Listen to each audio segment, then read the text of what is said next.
തിരുപ്പിറവിയുടെ പുണ്യഭൂമിയായ ബത്ലഹേമിൽ 2 വർഷത്തെ കടുത്ത ദുഃഖാചരണങ്ങൾക്കും നിശബ്ദതയ്ക്കും ശേഷം ക്രിസ്മസ് ആഘോഷങ്ങൾ തിരിച്ചെത്തുന്നു.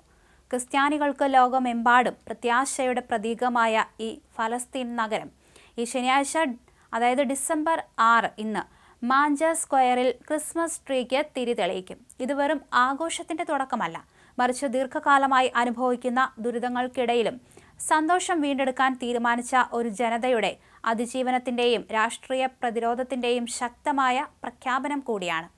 മതിൽക്കെട്ടുകൾക്കും സൈനിക ചെക്ക് പോസ്റ്റുകൾക്കും കുടിയേറ്റങ്ങൾക്കും നടുവിലിരുന്ന് തങ്ങളുടെ ആഘോഷിക്കാനുള്ള അവകാശവും നിലനിൽപ്പിന്റെ അവകാശവും ബത്ലഹേം ലോകത്തോട് ഉറക്കെ പ്രഖ്യാപിക്കുകയാണ്.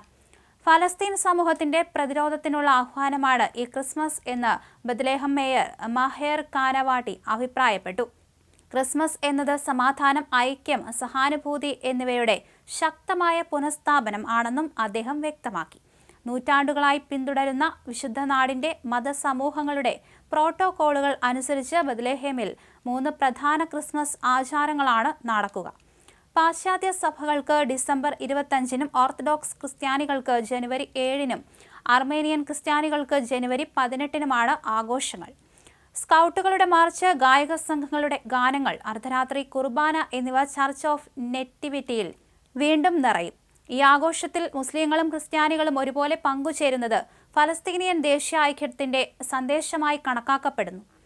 ഗസയിലെ വെടിനിർത്തൽ പ്രഖ്യാപനത്തിന് ശേഷവും ഫലസ്തീനികൾക്കെതിരായ ഇസ്രയേലി ആക്രമണങ്ങൾ നിലച്ചിട്ടില്ല. വെസ്റ്റ് ബാങ്കിലെയും ഗസയിലെയും ദുരിതങ്ങൾക്ക് ഒരു കുറവുമില്ല.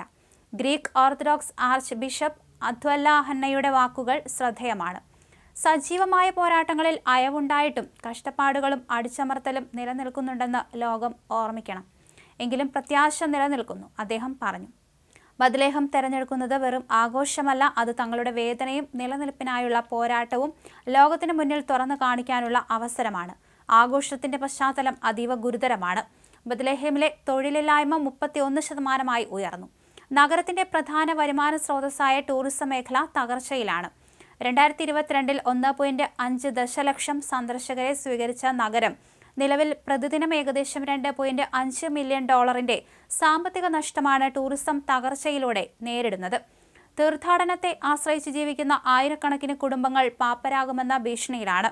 ഇതിനെല്ലാം പുറമെ ഇസ്രയേലി കുടിയേറ്റങ്ങളുടെ വികസനവും കുടിയേറ്റക്കാരുടെ അതിക്രമങ്ങളും കഴിഞ്ഞ 2 വർഷത്തിനിടെ അസാധാരണമാംവിധം വർദ്ധിച്ചിട്ടുണ്ട്.